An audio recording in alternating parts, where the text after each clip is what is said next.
ऐसा समय है कि जिसमें किसी आदमी को किसी आदमी पर विश्वास रह नहीं गया है। आतंक का वातावरण चारों ओर घिरा हुआ पड़ा है। सड़क पर आप निकलते हैं, मालूम नहीं कि आपके साथ में पड़ोस में चलने वाला जो व्यक्ति है चाकू आपको भौंक करके और आपकी घड़ी नहीं छीन ले जाएगा, इसका क्या विश्वास है। इंसान का चाल चलन और इंसान का विचार इतना गंदा और इतना घटिया हो गया है कि अगर स्थिति यही बनी रही तो कोई किसी पर विश्वास नहीं करेगा। न भाई भाई पर विश्वास करेगा, न स्त्री पुरुष पर विश्वास करेगी, न पुरुष स्त्री पर विश्वास करेगा, न बाप बेटे पर विश्वास करेगा, न बेटा बाप पर विश्वास करेगा। ऐसा गंदा, ऐसा घटिया, ऐसा वाहियात समय है। और ये इसलिए भी घटिया और वाहियात समय है कि नेचर नाराज हमसे हो गई है, प्रकृति ही हमसे नाराज हो गई है। पानी बरसाने में कहीं उसकी मौज आती है तो अंधाधुंध बरसा देती है, कहीं उसकी मौज आती है तो चाँद जितना सूखा सूखा पड़ता हुआ चला जाता है। कहीं मौसम का ठिकाना नहीं, मौसम पे पानी बरसेगा कि नहीं कोई नहीं कह सकता। और ठंड के समय पर ठंड पड़ेगी, गर्मी के समय पर गर्मी पड़ेगी, कोई नहीं कह सकता। भूकंप कब आ जाएंगे कोई नहीं कह सकता। ज्वालामुखी कब फटने लगेंगे कोई नहीं कह सकता। बाढ़ कब आ जाएंगी इसका कोई ठिकाना नहीं है। नेचर हमसे बिल्कुल नाराज हो गई है, इसलिए उसने अपना ठीक तरीके से काम करना बंद कर दिया है। ये ऐसा भयंकर समय है। ऐसे भयंकर समय में क्या आपके लिए कोई जिम्मेदारियां नहीं है? क्या कोई आपके कर्तव्य नहीं है? क्या आपके अंदर भावनाएं नहीं है? क्या आप भावना शून्य हो गए हैं? क्या आपका हृदय पत्थर का लोहे का हो गया है? नहीं, मेरा ख्याल है कि सब आदमियों का ऐसा नहीं हुआ होगा। ज़्यादातर लोगों का तो ऐसा ही हो गया है कि ये घटते घटते जानवर की तरीके से बनते जाते हैं। हमें आपसे ये उम्मीद है कि ऐसे भयंकर समय में अपना सारा वक्त केवल पेट पालने के लिए और संतान पैदा करने के लिए खर्च नहीं करेंगे। अगर आप चाहें तो आप ढेरों समय बचा सकते हैं। एक आदमी के लिए 8 घंटा काम करने के लिए काफ़ी होना चाहिए, जिससे कि अपना और अपने बच्चों का गुजारा मज़े में कर ले। और 7 घंटे एक आदमी को विश्राम करने के लिए पर्याप्त होने चाहिए, और 5 घंटे घरेलू कामकाज के लिए पर्याप्त होने चाहिए। इस तरीके से आप 20 घंटे में अपने शरीर का और अपने कुटुंब का गुजारा कर सकते हैं। 4 घंटे तो आप बड़ी आसानी से निकाल सकते हैं।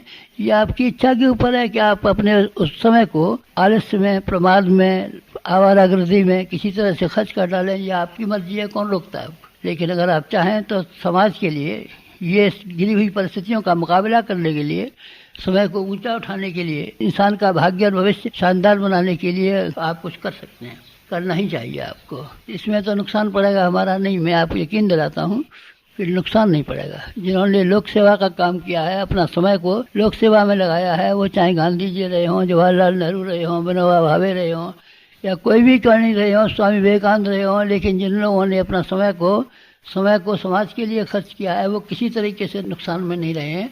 वो ऊंचे उठे हैं, आगे बढ़े हैं, और हजारों आदमियों को ऊंचा उठाया है और आगे बढ़ाया है, और स्वयं भी नफे में रहे। स्वयं नुकसान में रहे। क्या नुकसान रहे आप बताइए ना, किसी एक का नाम बताइए। गांधी जी ने वकालत की होती तो वकालत में कितना कमा लेते। लेकिन जब उन्होंने अपना समय सेवा में लगा दिया, सेवा के कार्य में अपना खर्च करने लगे, तो आप बताइए क्या कमी रह गई उनके पास। किसी चीज़ की कमी नहीं थी। गांधी जी बड़े शानदार आदमी थे, और शानदार आदमी सिर्फ इसलिए हुए कि उन्होंने अपने समय को पेट और संतान जानवर की तरीके से खर्च नहीं किया, बल्कि इंसान की तरीके से खर्च किया। ये समय ठीक ऐसा ही है। इस समय में मेरी आप लोगों में से प्रत्येक से प्रार्थना है कि आप एक समय का थोड़ा अंश निकाल दें। हमने कितनी बार कहा और कितनी बार छापा है कि आप समय दान कीजिए, समय दान कीजिए, समय दान कीजिए, समय दान कीजिए। आपने सूर्य ग्रहण और चंद्र ग्रहण के समय पर देखा है, चिल्लाते हैं चंद्रमा पर ग्रहण पड़ा हुआ है, दान कीजिए, दान कीजिए। इस समय में हमारी भी एक ही पुकार है, समय की भी एक ही पुकार है, महाकाल की भी एक ही पुकार है कि आप समय दीजिए, समय खर्च कीजिए, समय दीजिए, समय खर्च कीजिए। किस काम के लिए खर्च करना चाहिए?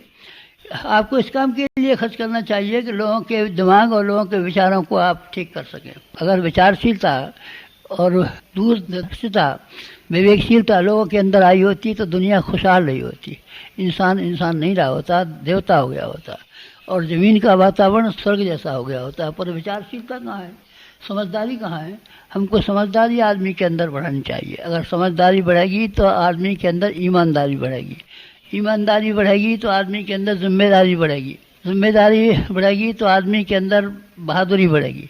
चारों ही चीज़ें एक साथ जुड़ी हुई हैं, इसलिए समझदारी इसका मूल है, और ईमानदारी, जिम्मेदारी और बहादुरी ये इसके पत्ते हैं, डालियां हैं, फल और फूल हैं। इसलिए हमको समझदारी बढ़ाने के लिए लोगों की जी और जान से कोशिश करनी चाहिए। आप लोगों से भी मेरी यही प्रार्थना है कि लोगों की समझदारी बढ़ाने के लिए अपने समय का जितना अंश आप लगा सकते हो उतना अंश लगाएं।